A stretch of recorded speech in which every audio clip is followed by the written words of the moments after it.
If you dare to explore the darkest mysteries, subscribe now to Whispers in the Dark. Activate notifications and be prepared to hear whispers that may haunt you even in the silence of the night. Real stories, mysterious events, and spine-chilling tales. But beware. Fear will always be your companion here. Click the subscribe button before it's too late. The knock at the door. That night was one of the worst storms I'd ever seen. The kind where the wind howls like a living thing and the snow piles up so fast, it feels like the world is being buried alive. I live pretty far out, on a back road most people don't even know exists. The nearest neighbor is a good mile away, and I like it that way, until nights like that one. Around 8 p.m., I was in the living room, wrapped in a blanket, watching the snow whip sideways out the window. The lights flickered a couple of times, and I figured it was only a matter of time before the power went out. Then I heard it, a knock at the door. Not gentle, not panicked, just firm and deliberate, like whoever it was knew I was home. I hesitated. Who in their right mind would be out in this storm? Grabbing a flashlight, I went to the door, cracked it open, and there he was. A man, maybe in his late 30s or early 40s, bundled in a heavy coat with a hood pulled tight over his face. His cheeks were flushed red from the cold, and his breath came in visible puffs. He looked harmless enough, but there was something about him that made me uneasy. Still, he explained that his car had skidded off the road a mile back and he'd been walking for hours. He asked if he could use my phone to call for help. Against my better judgment, I let him in. He was polite, but there was a weird energy about him, like he was in a hurry but not desperate. He made the call quickly, muttering something to the person on the other end about needing a tow truck, and then handed the phone back to me.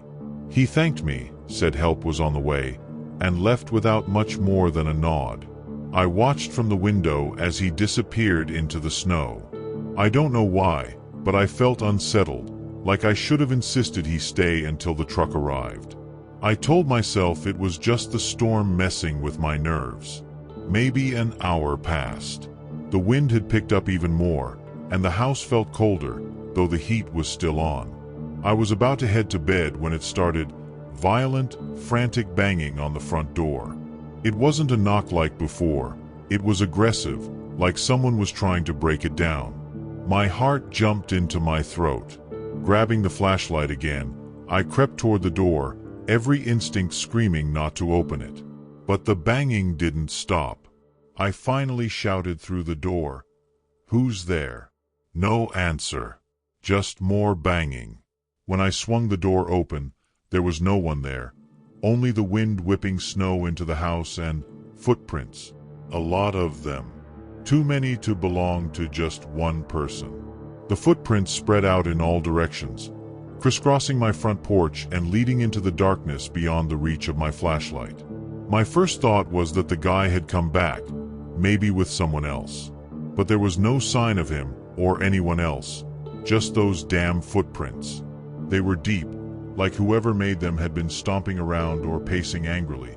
But the snow was coming down so hard that any prints should have been half covered by then. I stepped outside, my boots crunching loudly in the icy layer forming over the snow, and followed the tracks a few feet until I realized something that made my stomach drop. There were no prints leading up to the house, only away from it. I slammed the door shut, locked it, and stood there trying to make sense of what I'd just seen. My rational brain told me the wind must have erased the tracks leading up, but it didn't explain why there were so many or why they all seemed to branch off in random directions. I decided not to call the police just yet. What was I going to say? "Hey, I think there are some creepy footprints on my porch." Instead, I sat in the living room, every light in the house on, waiting for the tow truck to show up for that guy. But it never did. Around midnight, I couldn't take it anymore and called the towing company myself. The woman on the other end sounded confused. She said no one had called for a truck in my area all night. That's when I felt a cold wave of dread roll over me. If he didn't call the tow truck, then who the hell did he talk to? I checked my phone's call log, and sure enough, there was an outgoing call at 8:12 p.m. But the number wasn't one I recognized, and when I tried calling it back, it didn't even ring. It just went straight to a dead line. My hands started shaking as I stared at the phone, the memory of his voice replaying in my head. He'd spoken so softly I couldn't even tell what he said, but I was sure he'd made a call. Unless he hadn't. I was about to set the phone down when another sound came from the door, not banging this time, but scratching.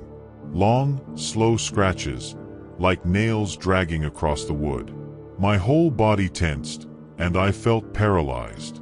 I didn't want to look, but I couldn't just sit there either. Forcing myself to move, I grabbed the flashlight again and crept toward the door. The scratching stopped as I got close, but this time I didn't open it.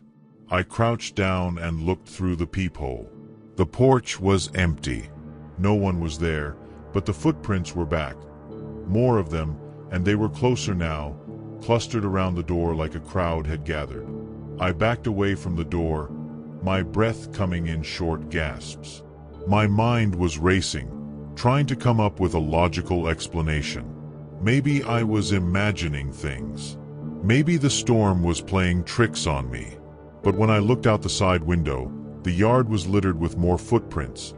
Dozens, maybe hundreds, pressed into the snow like a chaotic maze. They weren't just leading to the porch anymore. They were circling the house, overlapping, like whoever, or whatever, was out there had been moving around the property for hours. I grabbed my phone and dialed 911. I didn't care if I sounded crazy at that point. I needed someone to come out here.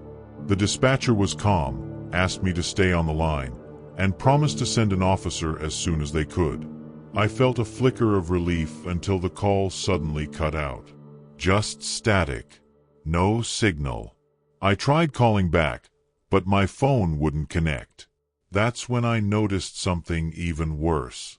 The lights in the house flickered once, twice, and then went out completely, plunging the place into darkness. The only sound was the wind, and somewhere, faintly, that scratching noise again, this time at the back door. I froze, straining to hear over the roaring wind. The scratching was slow and deliberate, as if whatever was doing it wanted me to know it was there. I grabbed the flashlight and pointed it toward the kitchen, where the back door was. The beam barely cut through the darkness, but I could see the outline of the door, trembling slightly with each gust of wind. I held my breath, half expecting to see the door handle turn. It didn't, but the scratching stopped, and for a moment, everything went eerily quiet. Too quiet. No wind, no creaking, nothing but my own pounding heartbeat. Then came the banging again, this time from every side of the house. It was deafening, like fists or maybe even tools hammering on the walls and windows all at once. I stumbled back, panicking, and dropped the flashlight. The beam spun wildly, illuminating flashes of the room, but I couldn't see anyone outside through the windows. I grabbed a kitchen knife, because what else could I do? And stood there shaking, waiting for the next noise. The banging stopped as suddenly as it started, leaving me in silence again. That's when I heard it. The faint crunch of footsteps moving away from the house, back into the snow. I didn't dare move for what felt like hours, just listening to those footsteps fade into the distance. My hands were trembling so badly I almost dropped the knife. Finally, I worked up the courage to look outside again. The yard was empty, and the footprints, the hundreds of them that had been there moments ago, were gone, as if the snow had somehow swallowed them up. The storm was still raging, but even in the dim moonlight, I could see the yard should have been a mess of tracks. Instead, it was pristine, untouched. When the police finally arrived, it was almost dawn. 2 officers came, their patrol car barely making it up the unplowed road. They searched the property and found nothing. No footprints, no signs of anyone trying to break in. When I told them about the man from earlier, they checked the road where he said his car had skidded. There was no car, no evidence anyone had been out there at all. They even ran the number from my call log but came back with nothing. It wasn't a working number, they said, and had no record of being one. One of the officers suggested I'd imagined it all, maybe because of the stress of being alone during the storm. But I know what I saw. I know what I heard. After the police left, I sat in my living room, staring at the front door, replaying everything in my head. I kept expecting the banging to start again or to see those footprints reappear in the snow, but nothing happened. By mid-morning, the storm finally let up, and the world outside was calm again, blanketed in a thick, unbroken layer of snow. I went out onto the porch, half hoping I'd find something, anything that would explain what happened. But there were no signs of anyone ever being there. No footprints, no scratches on the doors, not even a dent in the snow where someone might have stood. It was as if the night had erased itself. I still don't know who that man was or what really happened that night. Sometimes I think about his face, the way he seemed calm but out of place, and I wonder if I should have trusted my gut and never let him in. Other times, I tell myself it was all just some weird trick of the storm, but deep down, I don't believe that. Something wasn't right. I haven't had any more visitors since then, and I pray it stays that way. But every time I hear the wind howl or a branch knock against the house, my chest tightens, and I wait, bracing for another knock at the door. The Cabin Stalker. I used to think of winter as my season. There's something about the quiet, the way snow muffles every sound, turning the world into a muted canvas. That's why, 3 winters ago, I rented a cabin near a frozen lake up north, a good 4-hour drive from the nearest town. The plan was simple: a week of ice fishing, reading, and solitude. It wasn't my first time staying there. The cabin was old but sturdy, with creaking wooden floors and a fireplace that crackled like it was alive. By day, I'd drag my sled down to the lake and drill holes into the ice. By night, I'd warm up with a stiff drink and listen to the wind howl outside. I never expected that peace to shatter so violently. The first strange thing I noticed was on the second morning. As usual, I trudged down to the lake before sunrise. It was bitterly cold, the kind of cold that bites into your bones. The ice stretched endlessly, a glistening expanse of white under the pale light. But then I saw them. Footprints. They started at the edge of the lake and trailed up toward the cabin. At first, I thought it was my own path from the previous day, but the spacing was wrong, and I hadn't walked that way. These were fresh. Whoever had made them had passed through during the night, while I was sleeping. A chill ran through me, colder than the wind. The thought of someone wandering out there in the freezing dark made my stomach twist. I tried to brush it off. Maybe it was just a hiker or a hunter who got turned around, though, in weather like this, that seemed unlikely. Still, I couldn't shake the feeling of being watched. All day, as I sat by the hole in the ice with my line dipped in the frigid water, I found myself glancing over my shoulder. The lake was empty, just an expanse of ice and snow bordered by skeletal trees. The sky had that heavy gray look, promising more snow by nightfall. But every now and then, I thought I saw movement at the tree line, a flicker of shadow against the white. Each time I looked, there was nothing there. By the time the sun dipped below the horizon, I was telling myself I was imagining things. That night, as the wind screamed around the cabin, I locked the door and pushed a chair against it, just in case. I sat by the fire, trying to lose myself in a book, but my mind kept drifting back to those footprints. I told myself not to look outside, but the curiosity, or maybe it was paranoia, was too strong. I cracked the curtains just enough to peer into the dark. At first, all I saw was the swirling snow illuminated by the porch light. Then I saw him. A figure, standing perfectly still at the edge of the clearing. He wasn't close, but not far enough to make me comfortable either. My breath caught in my throat as I stared. He didn't move. He didn't wave. He just stood there, watching the cabin. I don't know how long I stood there, frozen, staring back at him. My brain was scrambling to make sense of it. Maybe it was another fisherman or someone from a nearby cabin, but deep down, I knew that wasn't right. His posture was too stiff, too unnatural, like he was more statue than man. Eventually, I yanked the curtains shut, my hands trembling. I told myself not to panic. Maybe he was lost and just too nervous to approach. Or maybe he was waiting for me to come out. Either way, I wasn't about to step outside. I stoked the fire and tried to focus on its warmth, but the feeling of being watched pressed down on me like a weight. The hours dragged on, and the howling wind seemed to grow louder, almost as if it was mocking me. I tried to sleep, but every creak of the old wood or gust against the windows made me jolt upright. Around midnight, I heard it. The faint crunch of snow underfoot, slow and deliberate, circling the cabin. My heart hammered in my chest as I lay perfectly still, straining to hear over the storm.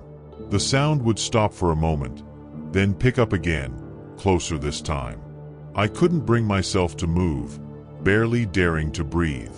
When I finally worked up the courage to glance toward the window, I saw a shadow pass by, blocking the dim light from the porch lamp. He was walking the perimeter, looking for a way in. I felt like prey. Every instinct screamed at me to do something. Run, scream, grab a weapon, but I was paralyzed. The footsteps stopped near the back door, and then I heard it, the unmistakable sound of the doorknob rattling.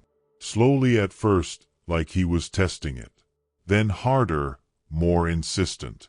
My stomach churned as I realized I hadn't locked that door earlier. I cursed myself silently and grabbed the poker from the fireplace, the metal cold and reassuring in my grip. The rattling turned into pounding, the wood groaning under the force. My mind raced. If he got in, there'd be no escape. The cabin was too small, the windows barred to keep out the bears. Then, as suddenly as it started, the pounding stopped. Silence. It stretched out for what felt like hours, though it was probably only minutes. I gripped the poker tightly, waiting for the next move. That's when I heard it, a low, guttural laugh. It wasn't loud, but it carried through the storm like it was meant just for me. My blood ran cold. I didn't dare approach the door, afraid of what I might see through the tiny window above it. Instead, I backed into the corner of the living room, the fire casting flickering shadows that made the cabin feel even smaller. The laughter faded, replaced by the wind's eerie howl, but I knew he wasn't gone. He was toying with me, like a predator savoring the hunt. I stayed huddled in the corner, clutching the poker like it was my lifeline. Time dragged on, and the fire started to die down. The cold crept in, and with it came a new kind of fear. If I didn't feed the flames, I'd lose what little light I had. Moving felt like a gamble, but staying frozen wasn't an option either. I crawled toward the fireplace, every creak of the floorboards setting my nerves on edge. As I tossed another log onto the fire, a sharp knock echoed through the cabin. Not at the door this time, at the window right behind me. I whipped around, my breath fogging in the cold air. The figure was there, just inches from the glass. His face was obscured by a hood, but his breath misted against the pane, a chilling reminder of how close he was. I scrambled back, knocking over a chair in the process. My mind raced. What did he want? Why was he doing this? Then came the sound I'd been dreading, the crack of the back door giving way. The lock must have held him off at first, but now it was clear he'd found his way in. My heart sank. I couldn't fight him. I wasn't even sure I could outrun him in the snow. Desperate, I grabbed the poker and made my way to the bedroom, slamming the door shut behind me. I shoved the dresser in front of it, my hands shaking uncontrollably. Outside, I could hear heavy footsteps moving through the cabin, slow and deliberate, like he knew there was no rush. I pressed myself against the far wall of the bedroom, gripping the poker so tightly my knuckles ached. The footsteps grew louder, closer. The bedroom door rattled, a low groan as the dresser shifted slightly under the pressure. He was testing it, the same way he'd tested the other doors. My breath was shallow, my chest rising and falling in quick bursts. I knew it was only a matter of time before he broke through. That's when my eyes landed on the window. It was small, half covered by frost, but it was my only way out. Without thinking, I grabbed the bedside lamp and smashed the glass. The sound was deafening in the silence, but I didn't care. I had to move. The icy air hit me like a wall as I climbed through the shattered frame, cutting my hands and knees on the shards.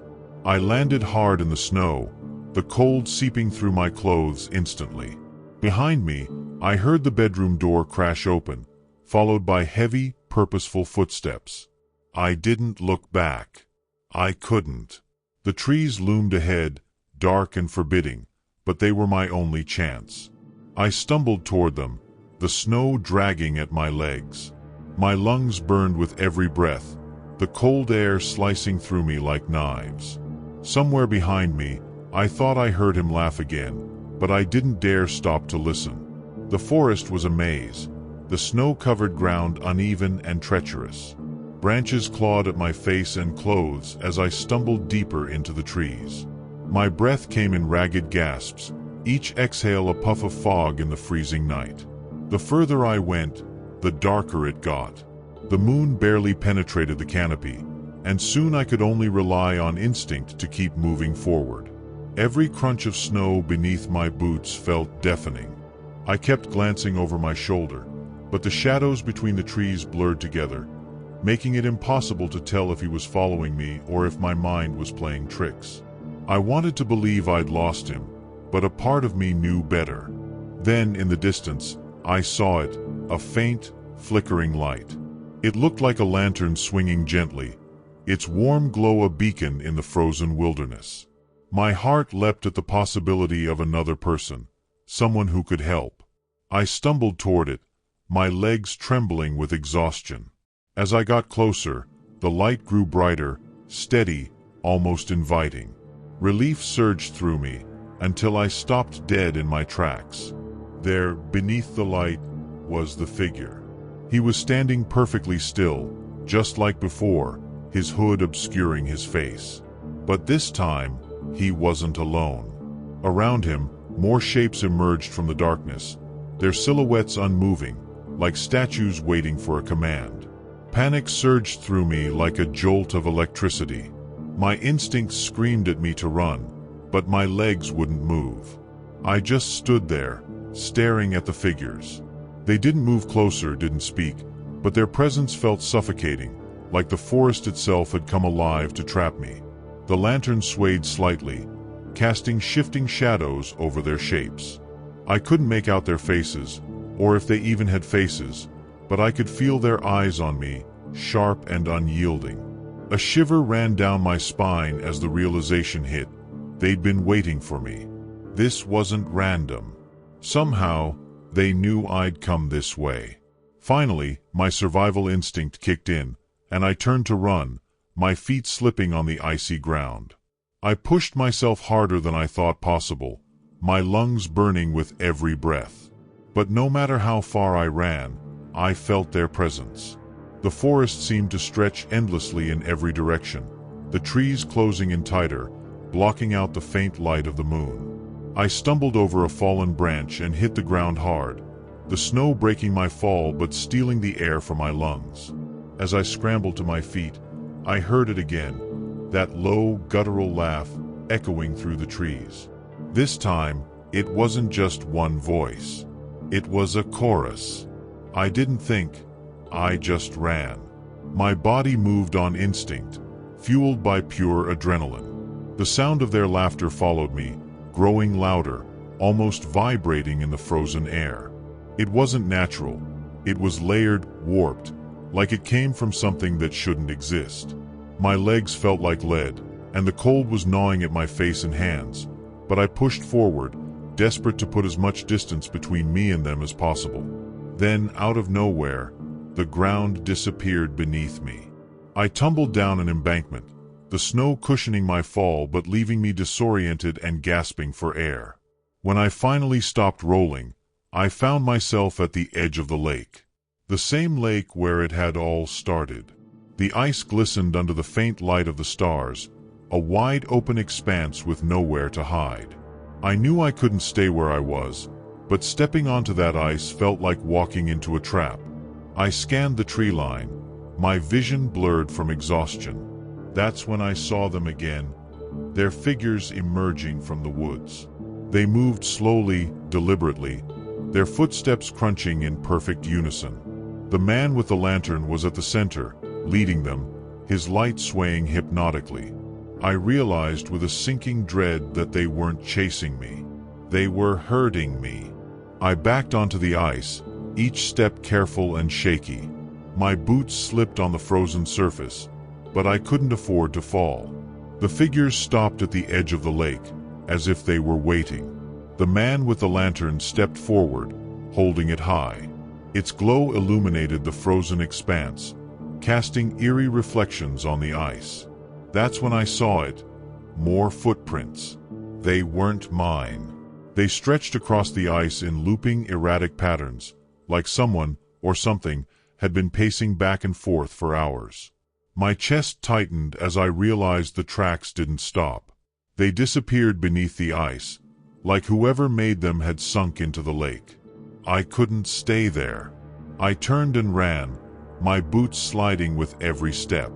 The ice groaned beneath me, a deep, resonant sound that echoed like thunder. The thought of falling into that freezing water terrified me, but not as much as the figures behind me. I risked a glance back and froze mid-step. They were on the ice now, moving impossibly fast, gliding toward me without breaking stride. The man with the lantern was at the front, his hood still obscuring his face, but I could feel his gaze locking onto mine. The ice beneath my feet creaked louder, the sound sharper, more urgent. I knew I had seconds to decide, keep running or stop and face whatever was coming. The creaking turned to cracking. I could hear it splintering beneath me, the sound shooting out in every direction like a warning. The figures were closer now, their movements smooth and unnatural, almost as if they weren't touching the ground. The man with the lantern raised it higher, and for the first time, I could see his face, or rather, the lack of it. His hood was empty, a hollow void where a face should have been, but it radiated a coldness that pierced straight through me. My breath caught, and for a moment, I forgot to move. Then the ice gave way. I plunged into the freezing water, the shock so intense it felt like I'd been punched in the chest. The cold gripped me, dragging me under as my clothes became heavy and sodden. I kicked wildly, clawing at the jagged edges of the ice, trying to pull myself out, but my fingers kept slipping. Above me, the figures stood at the edge of the hole, watching. The lantern's light cast long, distorted shadows across the ice, making them seem even taller, even more monstrous. My strength was fading fast. Just as the blackness of the water began to swallow me whole, I felt something, an old fishing rope I'd left tethered to the ice earlier that day. I grabbed it with trembling hands and pulled with every ounce of strength I had left. With a surge of desperation, I hauled myself out of the water, coughing and gasping as the freezing air hit my soaked body. My hands bled from scraping against the ice, but I didn't stop. I crawled across the surface, ignoring the cracking sounds beneath me. The figures stood motionless, their forms blurring in the lantern's glow. I expected them to follow, but they didn't move. Instead, the man raised the lantern higher, and the ice around them shimmered, spreading cracks in a perfect circle. It was like they were tearing the lake apart beneath them, piece by piece. I didn't wait to see what would happen next. I dragged myself toward the shore, my vision swimming and my limbs numb. When I finally reached solid ground, I collapsed, too exhausted to stand. The sound of the ice cracking grew louder, echoing across the lake like gunfire. For a moment, I dared to look back. The figures were still there, but now they were sinking, swallowed by the ice as if it were pulling them under. The lantern's light flickered one last time before disappearing into the blackness. And then, silence. The lake was still, the wind no longer howling, as if the storm itself had been holding its breath. I sat there on the frozen ground, shivering uncontrollably, staring out at the lake. It looked untouched, as if nothing had happened. The ice was smooth again, unbroken, with no sign of the figures or the lantern. The only evidence that anything had been there were the wet, jagged cuts on my hands and the freezing water dripping from my clothes. My mind was a whirlwind of questions, but there were no answers, just the deafening quiet of the wilderness and the crushing weight of exhaustion. Somehow, I found the strength to get up and stumble back toward the cabin. It was empty when I arrived, the door still hanging off its hinges from the intruder's earlier assault. I didn't stay. I grabbed my keys, my bag, and whatever dry clothes I could find, and I drove out of there as fast as my old truck would take me. The snow-covered roads were treacherous, but I didn't care. I just needed to put as much distance as possible between me and that place. To this day, I don't know who or what those figures were. I've thought about going back, about trying to make sense of it all, but every time I consider it, I feel that same cold dread I felt on the ice. Whatever it was out there, it wasn't human. And I have no intention of ever finding out what it wanted. The suspicious delivery. It happened just last winter during one of the worst snowstorms I'd ever driven through. I was working DoorDash to make some extra cash, even though the roads were a mess, and visibility was basically zero. People still wanted food though, and honestly, the tips were pretty good on nights like that. I had just picked up an order from this local diner, burgers and fries, nothing out of the ordinary, and plugged the address into my GPS. The house was out in the sticks, way farther than I usually like to go, but with the storm raging, I figured they were desperate and might tip well. Plus, I didn't want to cancel and mess up my rating. The drive was eerie. Snow-covered trees on either side of the road, no streetlights, just my headlights cutting through the dark. When I finally pulled up to the address, the place looked off. The house itself was old and worn, sitting at the edge of what seemed like an empty field, with snow already piling up on the roof and porch. What caught my attention immediately was the door. It was wide open, just swinging a little in the wind. I thought maybe they were watching for me, but no one came out. I sat in the car for a minute, debating whether to just leave the food on the step, but the wind was strong enough to blow it away, and I wasn't sure they'd even see it. Finally, I grabbed the bag and trudged up the icy path, calling out, "DoorDash," as I got closer. No response.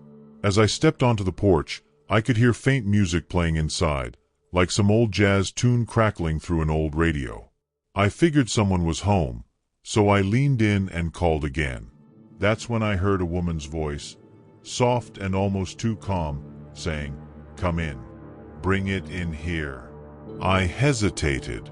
I mean, the voice sounded normal, pleasant even, but something about the whole situation felt wrong. Who leaves their door open in a snowstorm? I leaned in just a little, trying to get a better look inside. The place was dimly lit, with only a couple of weak lamps casting long shadows. The layout seemed typical for an old house. Narrow hallway, creaky wooden floors, some furniture that looked like it hadn't been updated in decades. But then I noticed something strange. There was a shadow near the end of the hallway, where the light from the living room spilled out. It was a person, or at least it looked like one. The problem was, they weren't moving, not even a little. Just standing there, like a statue, while the voice came again, soft but a little more insistent. "Come in. It's warmer in here." I took a step back onto the porch, clutching the bag of food like it was some kind of lifeline. I didn't respond, just stood there, trying to process what I was seeing. That's when I realized the shadow didn't match the voice. Whoever, or whatever, was standing at the end of that hallway wasn't the one talking to me. My stomach sank, and every instinct I had was screaming at me to leave. But before I could make up my mind, the shadow shifted, just slightly. It wasn't a lot, just enough to confirm that it wasn't some weird trick of the light. Someone, or something, was definitely standing there, completely silent, just watching me. The voice called out again, this time sounding annoyed. "What are you waiting for? Come in." I didn't answer. I couldn't.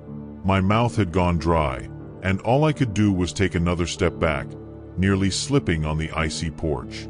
My gut was screaming at me to just drop the bag and run, but I was frozen, staring at that shadow in the hallway. The longer I looked, the more certain I became that the thing, whatever it was, wasn't standing like a person. Its proportions seemed off. The shoulders were too broad, the head almost brushing the top of the doorway. My heart was pounding so hard it drowned out everything else, even the wind.